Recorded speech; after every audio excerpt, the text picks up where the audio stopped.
Hello, you wonderful people, and welcome to another episode of Super-Fanta-Fi. This being a show where I talk about TV shows of the supernatural, fantasy, and/or science fictional genre. For today's episode, I'm going to talk about the latest episode of Once Upon a Time, as well as the latest episode of Time After Time. Like always, if I'm talking about something that you want to listen to, you can always look in the description down below. I include the time when I start talking about each of the respective shows I'm talking about. So, for example, if you want to hear what I have to say about this week's episode of Once Upon a Time, you can skip to what I had to say about this week's episode of Time After Time. But first up will be Once Upon a Time. So this is an episode where we continue the story of David's situation with his dad. Obviously got the information from the Evil Queen about, his dad actually having been murdered. Obviously she told him that so it could cause some turmoil and everything. I was wondering when we were going to get back to the story, and a lot of interesting developments. Interesting thing too, kind of once again, the thing I have to point out about actors is the actor who played David's dad is the actor who played John from the sci-fi show Van Helsing. Thought that was kind of interesting. I'm not about to get. I was about to go into a whole thing. It's not more. Let's focus on the episode. We ended up learning about obviously David and James' whole situation. It's interesting to find out that basically they came down to a coin toss.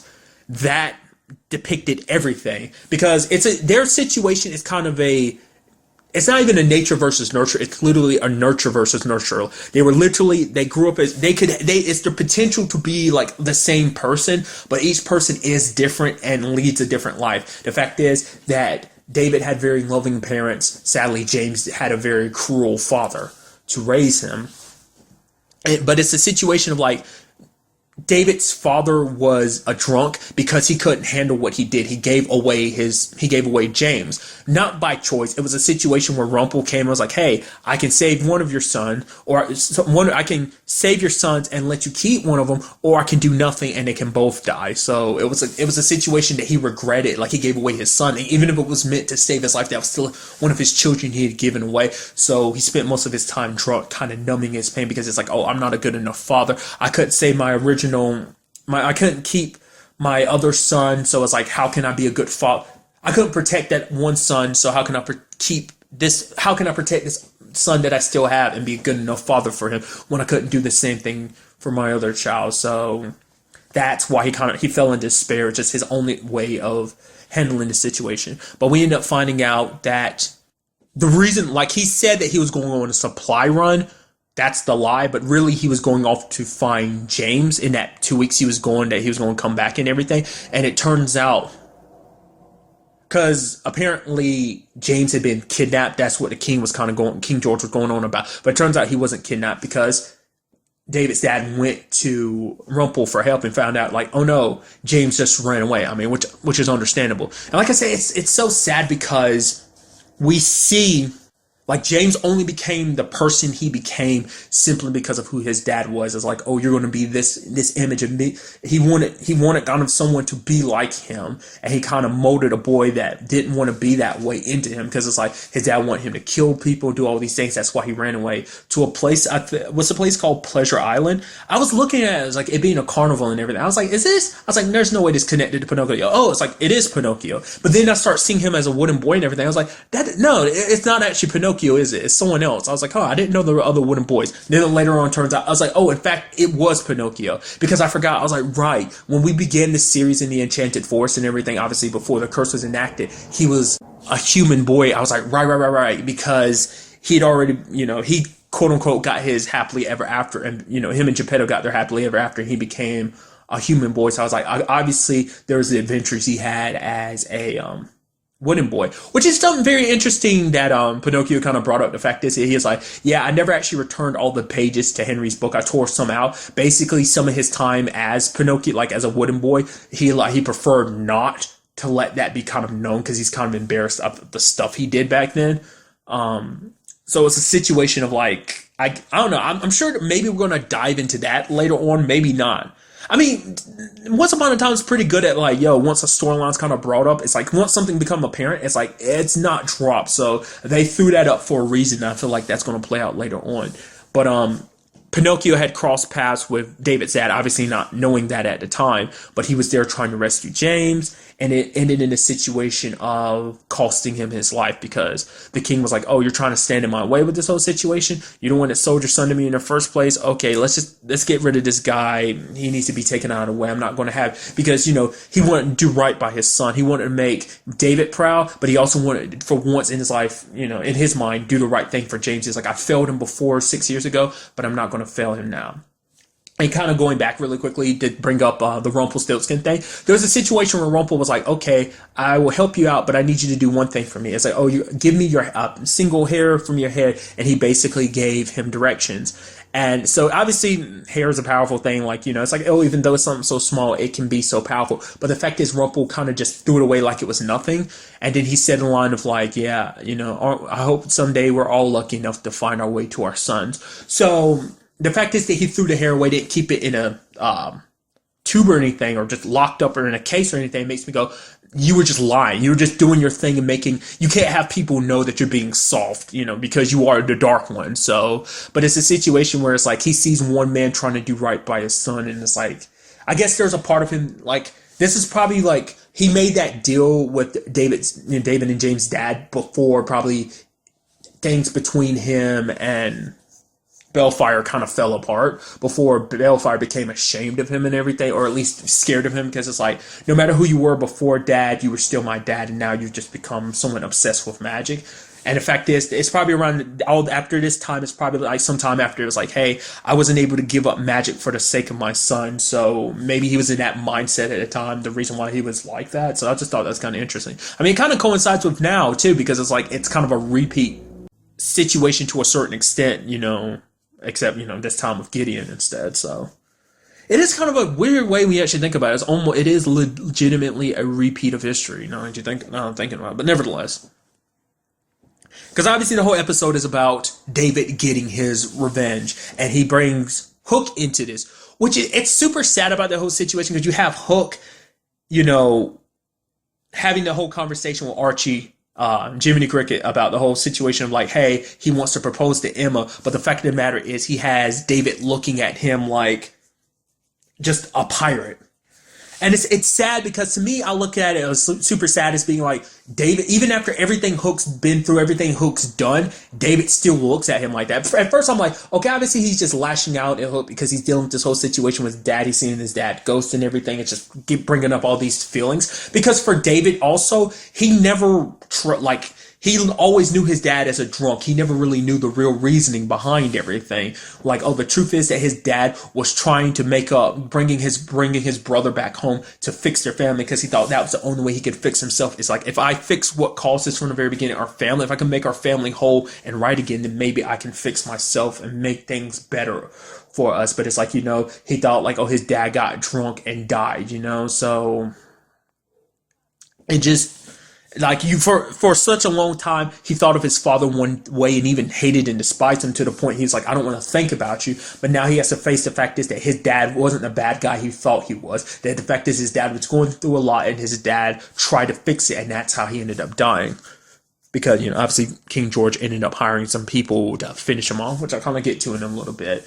But the fact of the matter is, David's willing to make Hook even lie to Emma, which is not the easiest thing to do, because the fact is that she's got her whole, like, I always forget that's a thing with Emma. I totally keep forgetting that from time to time. It's like, it comes up, it's not like it's a constant thing, but it does pop up like every once in a while. It pretty often it gets popped up, but it's not like an every single day thing. But I still forget about that sometimes, that she has a whole like lie detector situation going on.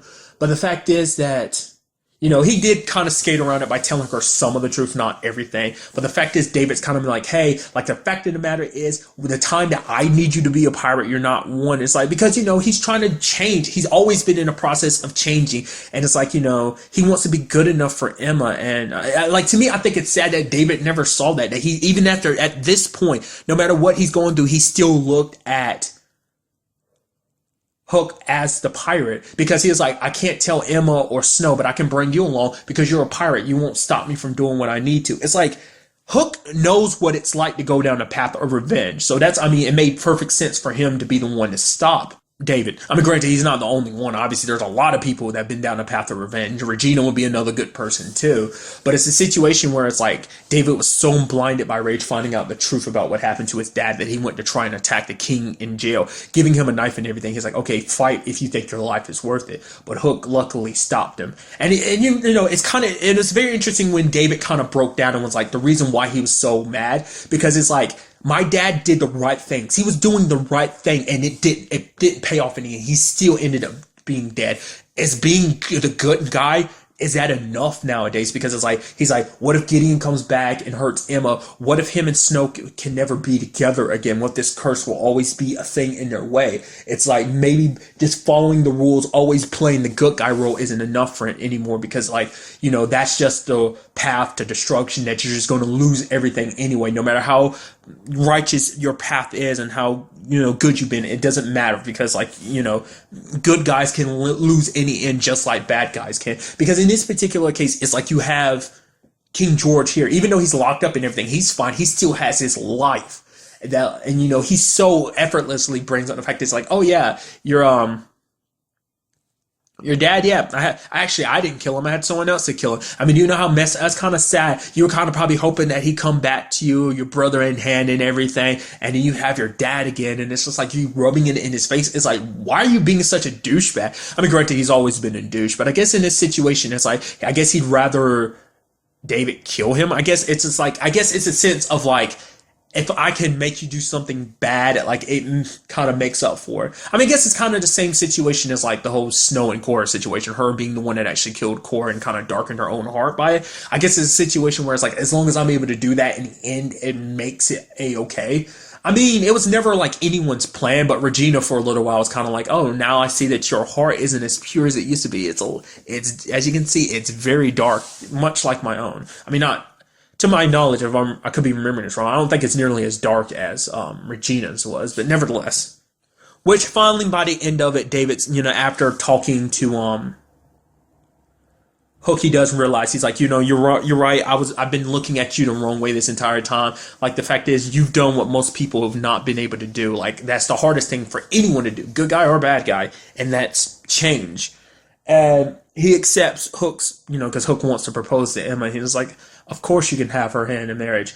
But things get complicated when Pinocchio hands over the pages that he had ripped out, and then Hook looks at the pages because he didn't know what David's dad looked like, and now it's like, now we find out the truth is that he's the one that actually killed David's dad. And now the question is like, what does Hook do?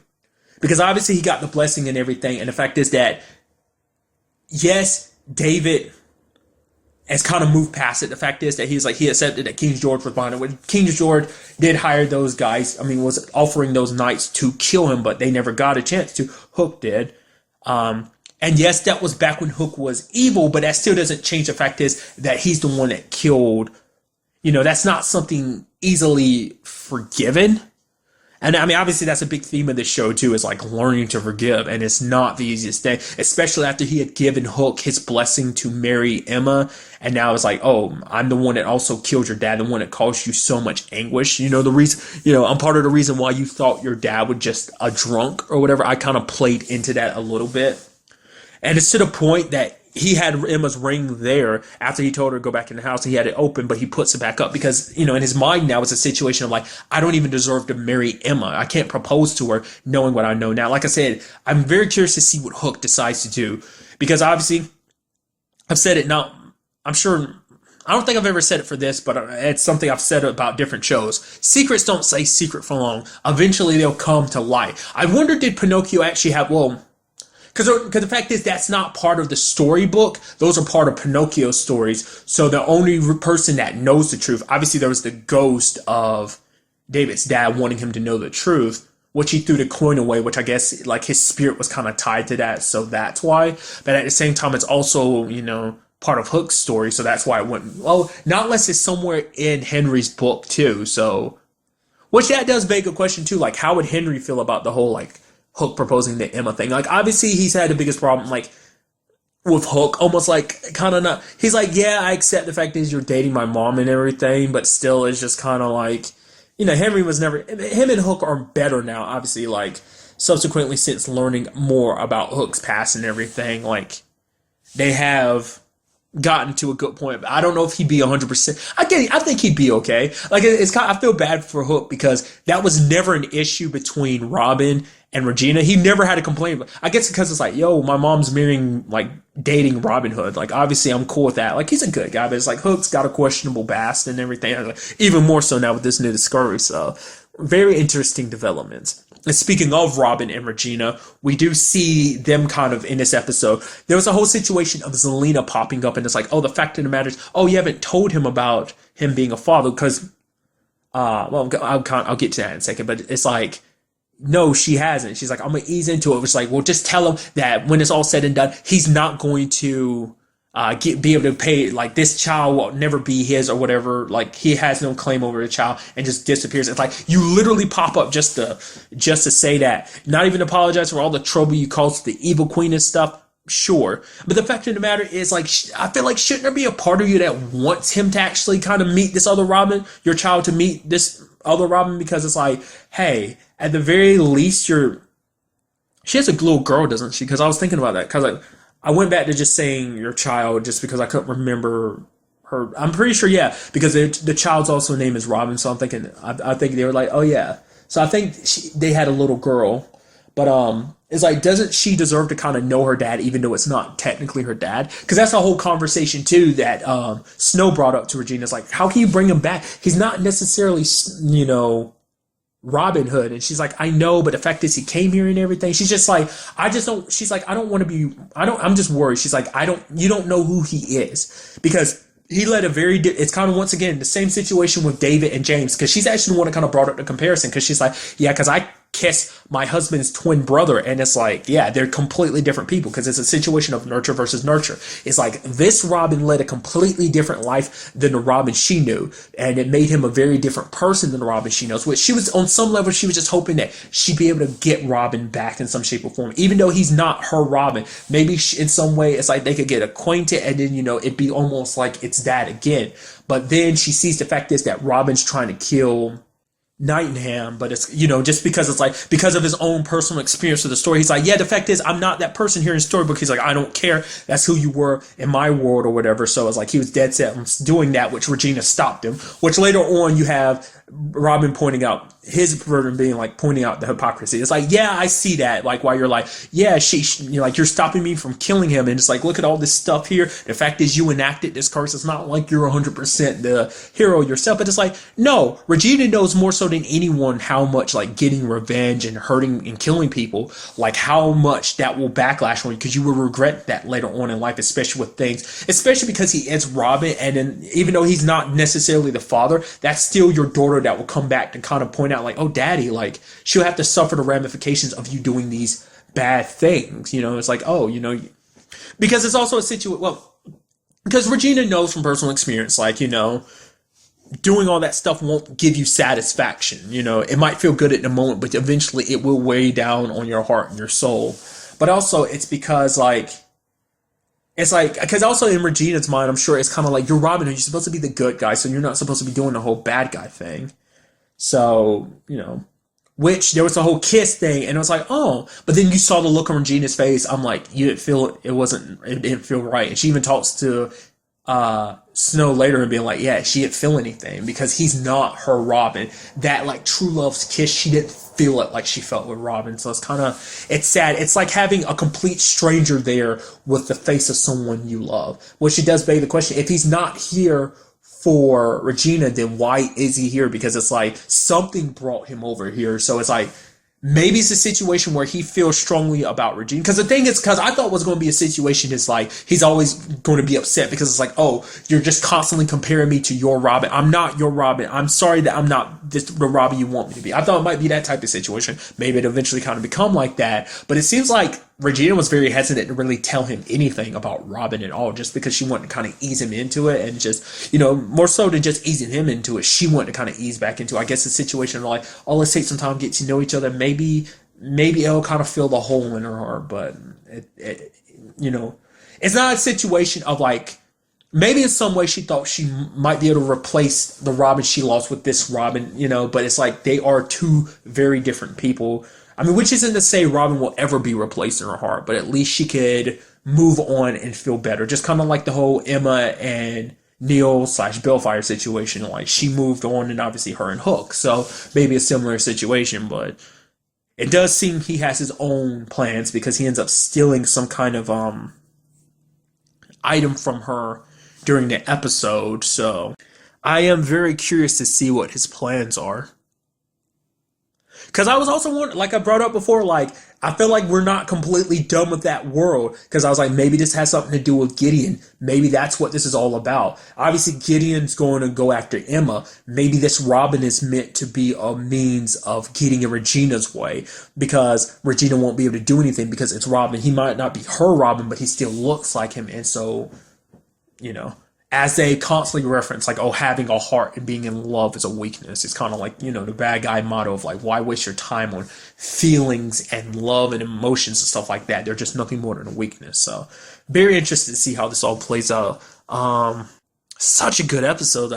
Like I love that reveal. 'Cause I felt like there had to be more to it because obviously you went to that quick, like scene of like those guys talking about making it look like, you know, David's dad had been drinking, and then it quickly cut away from him. I was like, oh, that was kind of weird that it was so short like that. I was like, okay, I guess nothing of it. And then it cuts back and it's like, oh, okay, so that's why you did it. So very interesting, like, you know, developments. And I'm very interested to see how everything plays out.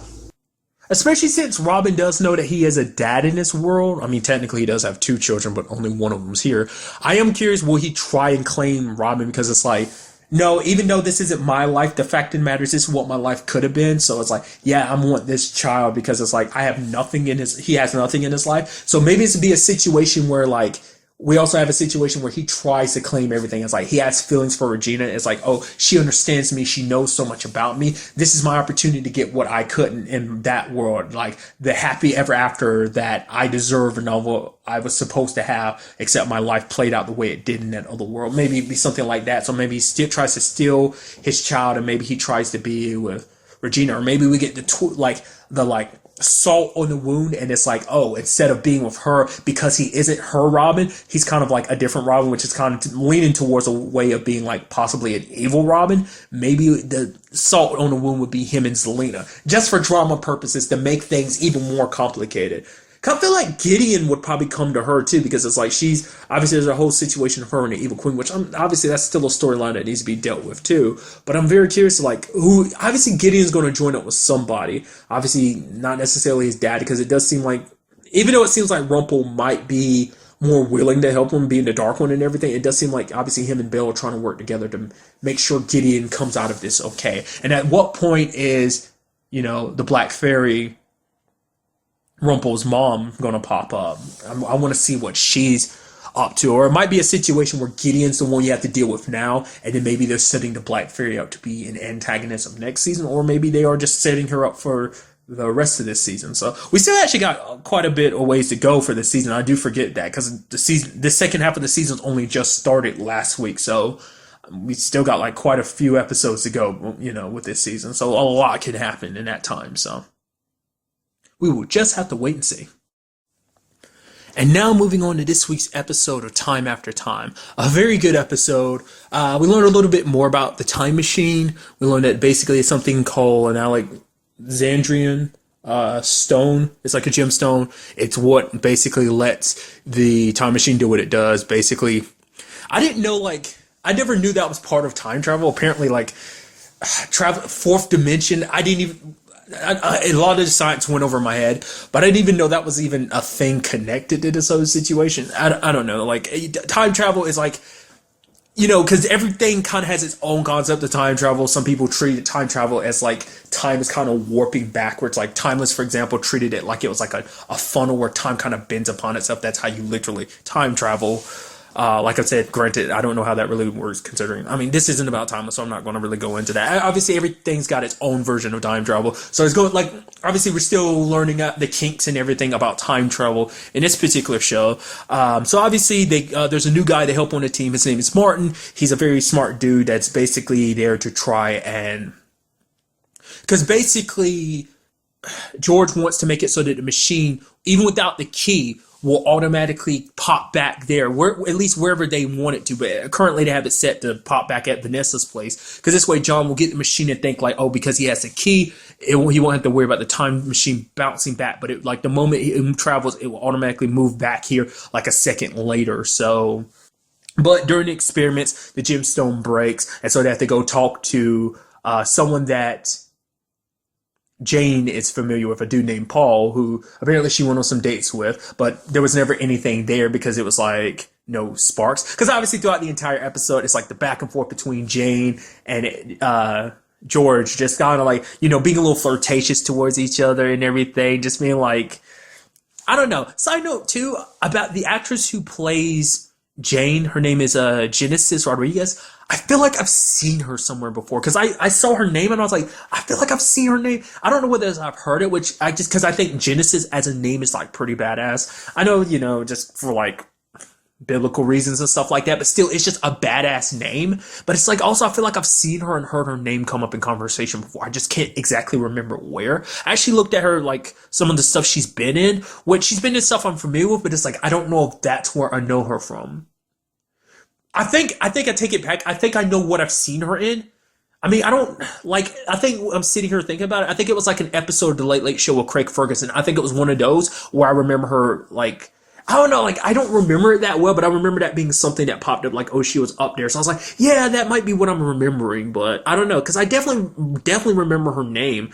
Like I said, some of the stuff she's been in, I'm familiar with, but I don't know if I remember her necessarily being in it. But it's just like I knew something about her looked familiar, plus her name. So, but nevertheless, I got to get my whole acting thing out of the way.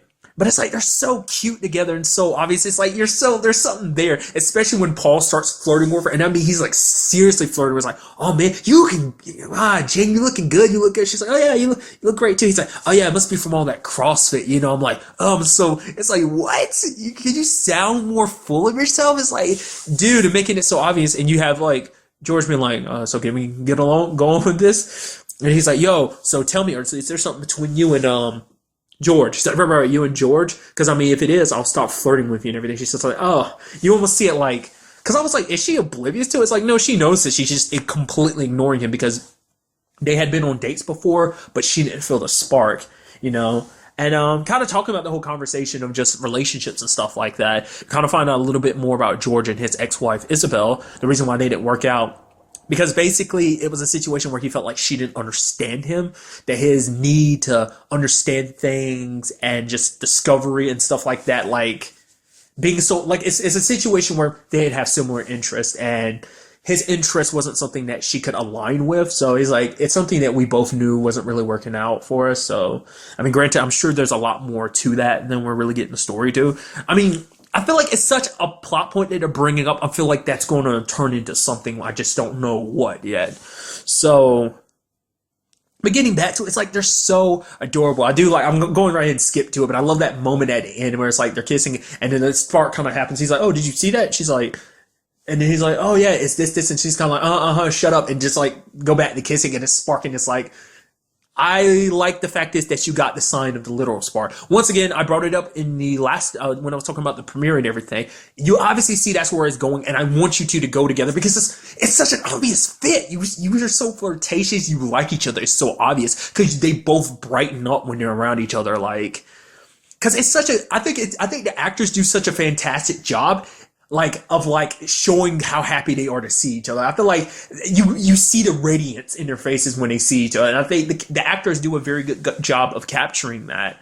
And just like a smile across their faces and stuff. George bringing up the fact that it's like, oh yeah, like he was already struck by her beauty from the beginning, but then it's also on top of that, it's like she's super kind and now it's like also her mind. Because she brings up the whole thing of, it's always an interesting thing when you combine time travel with fate and destiny. Because it's like, George feels like he shouldn't be here because him as well as John, because he feels bad because he feels like every victim that John kills is on him because it's his responsibility. It's not like you would have been able to tell that your friend was the Ripper. Like no one would have been able to see that coming, So if it wasn't for circumstances, even George wouldn't even know that now, But it's a situation of like, it does make you wonder, like, that would be kind of interesting if he didn't even realize that he time traveled with his friend without realizing his friend is Jack the Ripper until after he got here or something like that. That would have been interesting. That I wonder how that would have worked out. But I mean, it's a lot more interesting this way, knowing it kind of gives him the purpose. But I'm saying it'd be kind of interesting to see what it'd be like if he didn't know and came here with George and then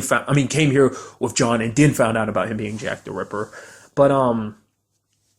But also brought up the fact that like him and John shouldn't be there because like even him being there is kind of messed with the time and everything. He's like, time travel should be only for observation. But then, Jane kind of brings up, well, the fact of the matter is she's like, I don't 100% agree with that. She's like, what about destiny and fate? That the fact is, I think you were supposed to be here, which it does seem like that might be the case with everything that kind of rolls out in the episode. But I'll get to that soon enough. But I don't know. It is always an interesting thing. Like what is always meant to happen, is going to happen. So, I mean, it's hard to say, like, is that true when it comes to time travel, especially if you can go back in time and change things? Does that mean when you change things, it was always meant to be changed? Or was it fact is that you're starting to mess with fate and destiny when you start changing things because that's not the proper order, hence the whole, like, destroying space-time continuum and stuff like that? Like I said, it's a very interesting concept. It's a very interesting conversation. That's, like, I mean, obviously, we kind of have to, like I said, obviously, like a lot of time travel stuff, we gotta have to wait to see how it all plays out. I'm very interested to see how time travel will affect the show going forward, because obviously it's the big part of the show and everything, but I'm wondering, will it be like a lot of time traveling within the show? I mean, obviously it seems like that's going to be the case because of like situation with Vanessa as well as what comes up in the episode. Can we find out the dude that's followed George last episode, his name is Chad. I mean, obviously we found out he was also following John too, but now we see him actually following John. But his name is Chad. He talks to his mom. He apparently has a brother named Sam, which I don't know if his brother Sam is really in the know-how about this whole situation, because it seems like there's a distance between them, because he was telling his mom, like, don't tell Sam that I was here, I had this whole talk with you. But he's talking to his mom, and he's telling his mom, you were right. They're here, H.G. Wells, Jack the Ripper, and she's like, you're the one that can stop them. Don't let them go. Because it does seem like at some point they possibly can go back to the original time. But the way she's saying is like, don't let them do that, because I guess something goes wrong when they go back to the original time. Something unravels, like whether it's like John and HG bumped into her past and why she knows about their existence. But it's just kind of like she's saying something bad will happen. So it's like, what's bad about them going back home? Like, something goes wrong. Maybe them, like, something, because what's so bad like that? Because it's not even just stopping John.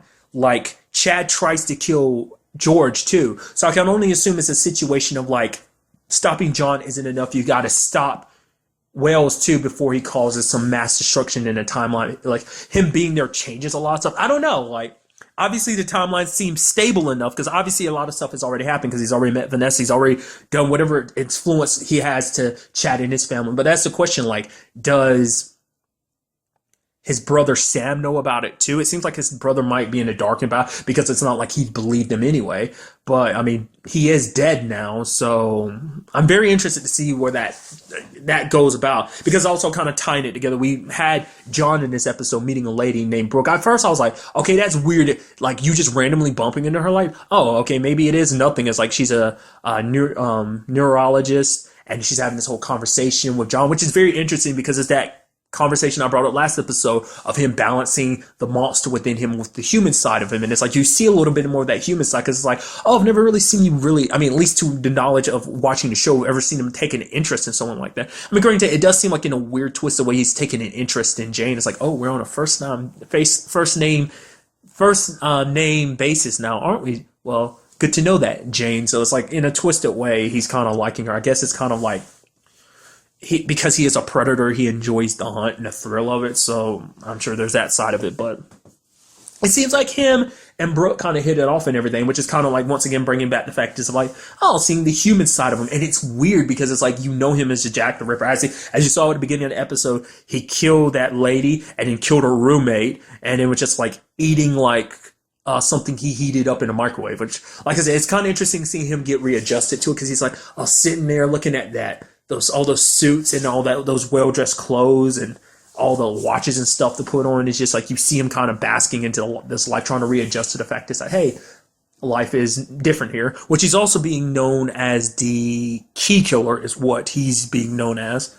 Because you also have to think about the fact that he's very egotistical, so it does make you wonder, on some psychological level, which one does he prefer, Jack the Ripper or the key killer? So, But the twist that I love is the fact is that when he's having this whole conversation, like he's setting up a video and everything, it's like, okay, I'm sending this over to you. I like this woman and everything, but the fact of the matter is the animal in me is there. There's no human left in me. There's a little bit of me that was trying to keep that humanity, but it's like, no. This is who I really am. And before he's able to kill her, I was like, man, this sucks. She stabs him in the neck. I was like, dude. And she's like, oh my God. I was actually getting a little worried there, thinking that you might have gotten a little soft or something. And she knows exactly who he is. And tying all in that, we had Griffin. I knew he was going to be a problem. I didn't know it was going to be this soon of a problem. It's a situation of like, Vanessa's like, okay, fine, I have to tell you, Griffin, the truth and everything, which obviously at first he thinks she's crazy, but then she shows him the time machine activating, and he's like, oh my God, now he's a part of it and everything. Because I was like, all the whole crazy aspect of thinking she's crazy, I'm like, oh, he's going to get in the way. It's like, I knew you'd be a problem. I didn't know it'd be this immediate. Because at first I was thinking like, it's going to be a situation, he's thinking you're having an affair and stuff like that. No, but it turned into a situation of like, oh, she told him the truth. I was like, wow, I wasn't expecting that. And then it was a situation, it's like, no, he's just scamming you or whatever. And it's like, man, but now he's a part of it. Like, okay, everything's good. Oh, you're actually a bad guy or something, because he's like, yeah, I've got access to the machine now, but it seems like someone else knows about his existence. It's like, wait, what?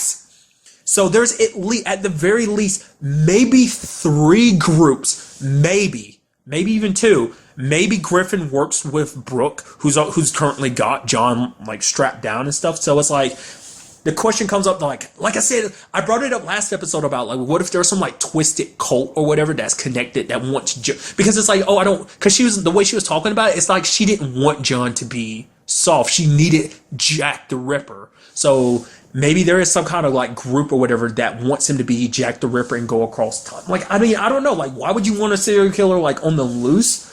Maybe it's a situation of like they're trying to do something, and whatever the case may be, John is the key, and I guess they want to use him as a means of getting towards the machine. But you also have Griffin being like, okay, I'm closer to the machine now. Obviously, he can't get to it whenever he wants to. Vanessa's whole security detail and everything. Which you found out a little bit more about Doug, his long-standing relationship with Vanessa, like working with her. And the fact of the matter is that he used to be part of the army, just a little bit here and there. But kind of going back to Doug, Griffin really quickly.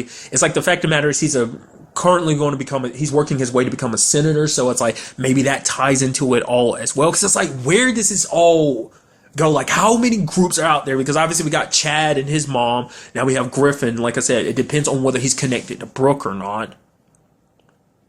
So at the very least, I am kind of sitting here, because at first I was definitely about the 3, but now I'm like, no, maybe it's Griffin and Brooke that are working together. Obviously, they're part of a bigger scale organization. Maybe it's like, at the end of the day, it's like, maybe it is all about like getting their hands on time travel. Once again, I was also brought up, maybe it's a connection of like, at least in this particular organization's sense, maybe one of them is a distant relative to John, Jack the Ripper. And maybe this is a situation where basically you have 2 clashing families. Like you have Vanessa and her side of, Wales side of things, his family ties. And then on the other side, you have John and his family ties kind of going at war over the time machine. Things are very interesting, and like, I'm very interested to see how this all plays out. It's so good. Because it's also setting up the fact is you don't know who you can trust in this whole situation. Like I said, even Griffin, like so close. Vanessa Smith. So, I mean, granted, their relationship doesn't seem like it's been that long. I mean, they've only been together for 2 years during that interview. It came up like, oh, like you basically are going to tie the knot because you're a power couple and whatnot. So, because at first I was kind of worried. I hope it's not a situation where we can't trust Vanessa. But it seems like, it's not a situation we can't trust Vanessa. It's the fact is that we can't trust Vanessa's boyfriend, who is kind of in the position of becoming a senator. So, like, I feel like that's such a heavy thing. So it's like, I feel like the fact is they're mentioning it and keep bringing it up seems like that might play a part in all this. I have no idea where this is going. Obviously I've thrown out my speculations and stuff like that, but I'm very interested to see, like, what this could be all about.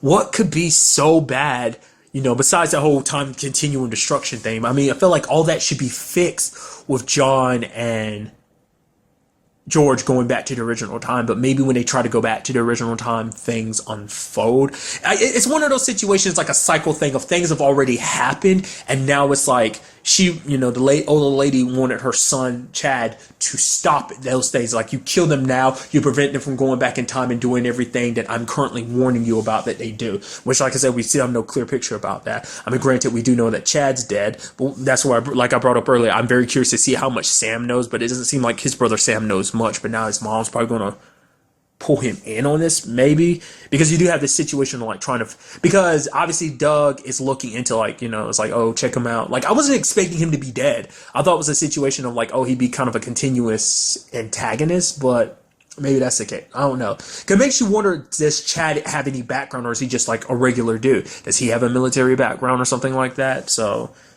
not that it'd be necessarily important, but I feel like it would change up whether or not, like, whether it's just some regular dude taking this all upon himself, or does he have a military background and it kind of falls in his repertoire of stuff he could do. Like, he's not just some Joe Blow who's trying to handle this whole situation by himself, being kind of, well, it's a very complicated situation, so no matter who you are, you won't really know the ups and downs of it. Is I know, not really clearly picking. I mean, granted, with the exception of Griffin and obviously Brooke, they know a lot more than they're letting on. So, like I said, I'm rambling on all these thoughts, but it's like, so far we don't have enough information to really even gather speculations. But obviously, it seems like they have to be tied to some kind of organization, probably well-funded organizations too, I would assume. Usually these type of things are. So, when it comes to bad guy organization, I mean, granted, I say bad guy, but it's like not like we really 100% know, like, what the end result is for all this. So, but very interested to find out. But really, that's all I want to talk about in this episode. Till the next time we meet, be happy, be safe, live life to the fullest, and enjoy it. Good day and goodbye.